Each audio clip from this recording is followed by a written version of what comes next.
All right, go ahead with questions, Coach. You guys are working out, obviously, but being the first day, is it different? The official first day, did they have so much use to it? I mean, we actually went yesterday, saved our hours, so yesterday was kind of our first day. But it did. It felt good. And then I walk in the gym today, I cut an NIL deal with Kevin McHale, so he'll be joining us for practice later today, so everything's good. In your prime, how many points did you score? Not very many. His prime lasted a little longer than my prime. Back, I asked Jason, I asked Ryan the same thing. What are you hoping to get out of the next 6 weeks? When you take a step back and look at it big picture, what do you want out of it? Well, we're trying to form a team. You know, that's what you do every year. Every team is unique. Every team is different. And obviously, we have some returning pieces, but we have some gaps to fill and holes to fill, and you know, we've got 4 new freshmen and a couple transfers that we're trying to integrate into the lineup and, you know, figure out how it's all going to work the best. And that's what this 6 weeks is for. You know, like in the past, I guess an NIT situation would be good for a young guy to use as a springboard. What did the NCAA tournament do in that regard for Jason?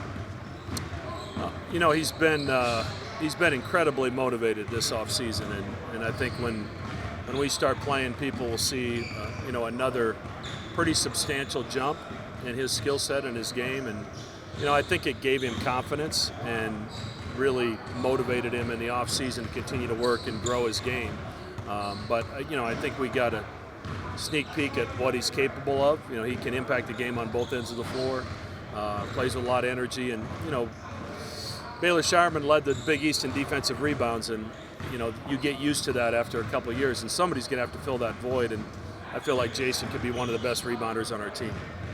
So Jahan sitting over there with Larry before practice. What's it been like having him back on the program?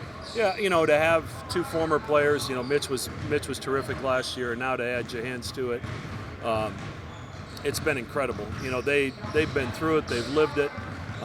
You know, they can offer me some pretty good feedback, having played for me, and the trust level and the relationships that we have. But you know, they've been there, they've done it. So I think, you know, especially the young guys are approaching them a lot, asking them questions in terms of what my expectations are, and you know, what goes in our culture and what doesn't. And nobody better to send that message than Mitch and Jahans. How is Trey into an assistant role now? Trey's been terrific, and you know, I knew he was going to be good when he was with me as a GA. You could just, having grown up around it with his dad being in the profession his entire life, he really understood it for someone that hadn't done it much at that time. And then while he was at High Point, Coach Huss raved about him. So when I had the opening, I was happy that he decided to come back. How easy of a call was that to make, considering, I guess, the impact he had in the role that he played with you guys? Yeah, actually, we got together as a staff for dinner at the Final Four in Arizona and had Trey come by. So we spent a little time together right before that kind of all went down, and just probably cemented in my mind how much he had grown and the fact that he was ready for this spot. How do you integrate the newcomers, and how nice is it to have a hack with guys who've been around the block and knows what's expected? Yeah, those guys are invaluable. You know, they've been here, they've done it. Mason Miller's in his 4th year. You know, I think those guys have provided some really good guidance for these young guys. But you know, they're in the gym all the time. So you know, that part of it, I think it comes natural to this young group in particular. You know, and we finally got Pop healthy, so he's back getting into a routine after being out most of the summer. So the work ethic's there, the desire to be in the gym extra is there. Now we just got to figure out how to put it all together. You have an overall health report for the team going into start practice? Yeah, I think it's relatively good. Mason's back doing some stuff. Jemiah's a little under the weather, so he's going to be out a few days. But I think for the most part, we came through the summer pretty well. Coach, what does it mean to get Fedor in here, and what have you seen from him so far? Yeah, he can really shoot it, and he can shoot it off the move, which obviously in our system is a huge thing. But you know, we had a scholarship late. He was interested. You know, we still have a lot of steps to take to ensure his eligibility, but you know, we're happy to have him in our program. He's got a chance to be a really good player for us.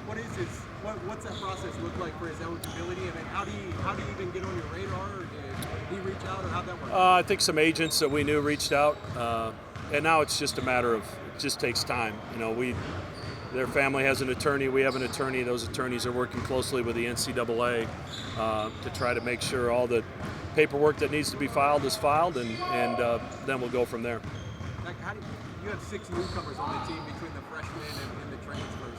What's the balance of trying to get them up to speed, like be patient with them, but also kind of turn to them early and give them chances?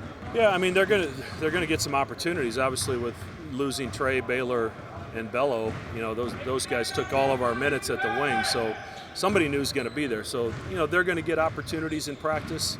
Obviously, with some of the exhibition games we're playing, they're going to have a chance to see what they can do, and you know then we figure out our rotation from there. 2 more. What about Pop did you see being a good fit for your program?